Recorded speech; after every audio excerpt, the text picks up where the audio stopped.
Hello everyone, this is Mahima from Path to Banking. सो 12 अक्टूबर को मेरा IBPS PO mains exam था. इस video में मैं उसी के ऊपर बात करूँगी कि एग्ज़ाम लेवल क्या था, मेरे अटैम्प्ट्स क्या रहे और एक्सपेक्टेड मेरे मार्क्स क्या बन रहे हैं. स्टार्ट करते हैं. ये बार ग्राफ शो कर रहा है मेरे attempts in each section. Blue वाला बार ग्राफ शो कर रहा है 2 मार्क्स के क्वेश्चंस एंड ऑरेंज वाला 1 मार्क के क्वेश्चंस. स्टार्ट करते हैं रीजनिंग से. तो रीजनिंग में मैंने पज़ल बनाया था जो 2 मार्क्स वाले सेक्शन में था. डेजिनेशन पज़ल था एंड काफ़ी इजी पज़ल था वो. देन उसके बाद 1 मार्क्स पे मैंने इनपुट आउटपुट बनाया. वो भी काफ़ी इजी था. उसका पैटर्न ऐसा था कि जैसे 24 है तो 24 की डिजिट्स का आपस में मल्टीप्लाई करना है. जैसे 2 4 ज़ा 8, उसको असेंडिंग ऑर्डर में लेना था. जैसे कि 24, देन उसके बाद 35, इस तरह से लेना था और आउटवर्ड शिफ्टिंग था. ऐसे ही जो वर्ड्स थे उसमें भी आउटवर्ड शिफ्टिंग था और वो भी अल्फ़ाबेटिकल ऑर्डर में लेना था और वो विद इन वर्ड भी अल्फ़ाबेटिकल ऑर्डर में उनको अरेंज करना था. काफ़ी इजी था वो तो. देन एग्ज़ाम में कोडिंग डिकोडिंग भी आई थी, वो काफ़ी डिफ़िकल्ट थी, मुझे तो समझ नहीं आई, मैंने स्किप की. उसके बाद कुछ क्रिटिकल रीजनिंग्स के क्वेश्चन किए मैंने. बाकी नेक्स्ट है जीए. जीए में मैंने 2 मार्क्स के 2 क्वेश्चंस एंड 1 मार्क के 10 क्वेश्चंस किए, जिसमें से मैंने जो अभी चेक किए तो उसमें मेरे 6 करेक्ट हैं. बाकी मैंने देखो ऑनेस्टली बताती हूँ कि मैंने जीए नहीं पढ़ा था. ये जीए मैंने अभी एग्ज़ाम से 10 दिन पहले ही स्टार्ट किया था. मेरा वीक था तो मैंने उसमें फिर गैसिंग वर्क भी नहीं किया और इसमें से कुछ मेरे इनकरेक्ट भी हो गए हैं. तो ये सेक्शन तो मेरा बेकार ही गया है. नेक्स्ट है इंग्लिश. तो इंग्लिश में मैंने 2 मार्क्स वाले 5 क्वेश्चंस किए एंड 1 मार्क के 15 क्वेश्चंस. इंग्लिश में 2 मार्क्स के जो क्वेश्चंस थे उसमें 2 क्वेश्चंस ऐसे थे कि किसी एक थीम पर बात हो रही है, तो ऐसे 5 ऑप्शंस थे जिसमें से एक ऑड था, तो वो फाइंड आउट करना था. एंड एक क्वेश्चन सेंटेंस रीअरेंजमेंट का था. बाकी 2 क्वेश्चंस इन्फ्रेंस बेस्ड थे. 2 to 3 लाइंस का पैसेज था, आप उससे क्या कंक्लूड कर रहे हो या क्या इन्फ्रेंस निकल रहा है, उसका बेटर ऑप्शन चूज़ करना था.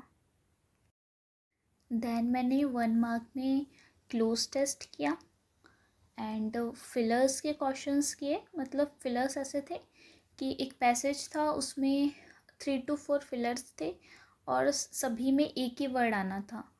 तो ऐसे 3 क्वेश्चंस थे. देन एरर डिटेक्शन था. एरर डिटेक्शन तो मैंने स्किप किया. आरसी मैंने स्किप किया. नेक्स्ट क्वांट में मैंने 2 मार्क्स के 4 क्वेश्चंस किए थे.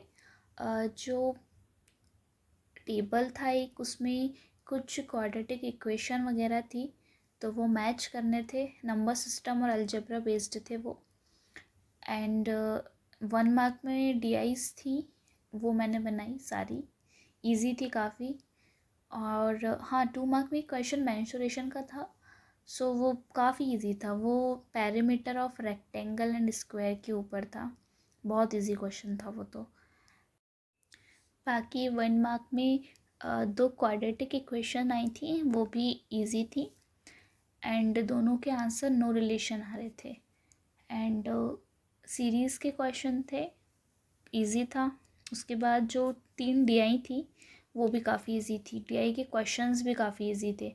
जो डीआई थी ना, उसमें एक थी आइसक्रीम बेस्ड, जिसमें क्यूमुलेटिव फॉर्म में उनका टोटल डेटा दिया था ईयर बेस्ड एंड उनका परसेंटेज दिया था कि चॉकलेट इतने परसेंट है एंड वेनीला इतना.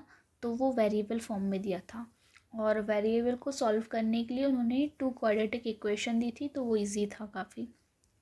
उसके बाद एक टीआई प्रॉफिट पे आई थी. 2020 और 2021 का डेटा दिया हुआ था प्रॉफिट पे और उससे डायरेक्ट ही क्वेश्चंस थे और कुछ उसमें थोड़ा परसेंटेज रेशियो का कैलकुलेशन करवाया हुआ था.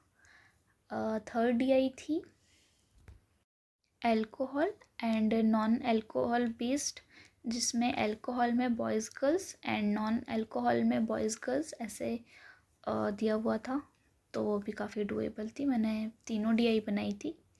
सो ओवरऑल जो एग्ज़ाम का लेवल था as compare to previous year easy था। All sections are easy. Reasoning काफ़ी डुएबल था, क्वांट भी काफ़ी डुएबल था, इंग्लिश भी। और जो GA रेगुलरली करता है उसके लिए GA में 15+ मार्क्स आना काफ़ी इजी था। एक्चुअली मेरे साथ इशू मेरी स्पीड का हुआ। जैसा कि पता होता है कि मेंस में ज़्यादा क्वेश्चंस नहीं करना, बट एक्यूरेसी मेंटेन करके चलना है। बट इस बार पेपर इतना इजी आया ना कि स्पीड की काफ़ी रिक्वायरमेंट थी। सो मेरी स्पीड कम थी, वरना और क्वेश्चंस अटैम्प्ट किए जा सकते थे आराम से, और बच्चों ने काफ़ी किए भी हैं। सो मैं अपने मार्क्स से शेयर करती हूँ कि ओवरऑल मेरे मार्क्स कितने बन रहे हैं। सो ये रहे मेरे marks according to my attempts. Reasoning में 22, GA में मैंने आपको बताया था कि मेरे 6 करेक्ट हैं और बाकी उसमें से कुछ इनकरेक्ट भी हैं, तो ओवरऑल मैं 3 to 4 मार्क्स एक्सपेक्ट कर रही हूँ। इंग्लिश में 25 मार्क्स बन रहे हैं, क्वांट में 22 और डिस्क्रिप्टिव में 10। डिस्क्रिप्टिव में ना कॉम्प्रहेंशन काफ़ी डिफ़िकल्ट लगा मुझे, क्योंकि जो आंसर्स थे ना वो इजीली नहीं मिल रहे थे, और RC का जो लेंथ था वो भी काफ़ी ज़्यादा था, तो वो तो टाइम वेस्ट ही हुआ मेरा। उसमें मैंने सिर्फ 2 क्वेश्चंस किए। एंड ऐसे मैंने बायोडाइवर्सिटी पर लिखा था। 300 वर्ड्स की लिमिट थी, बट मेरे सिर्फ 180-190 वर्ड्स ही हो पाए थे। सो एक्सपेक्टेड मार्क्स मैं बस 10 ही कर पाऊँगी, क्योंकि उससे ज़्यादा का मैंने किया भी नहीं है। बाकी अगर इंग्लिश, रीजनिंग, क्वांट में अगर मैं अपने एवरेज मार्क्स देखूं तो मैं 20-20 इन ईच सब्जेक्ट लूँगी। सो ओवरऑल मेरे मार्क्स 60 एक्सपेक्ट करती हूँ मैं तीनों सेक्शन से। 10 मार्क्स में डिस्क्रिप्टिव से, 70 एंड 3 to 4 मार्क्स GA से। सो ओवरऑल मेरे मार्क्स 70 के अराउंड ही रहेंगे, या उससे कम भी हो सकते हैं। रिज़ल्ट में पता चलेगा, वो देखते हैं क्या होता है। सो ये थे मेरे genuine attempts and expected marks. अगर आपको वीडियो अच्छा लगा हो तो please like, share and subscribe. Thank you.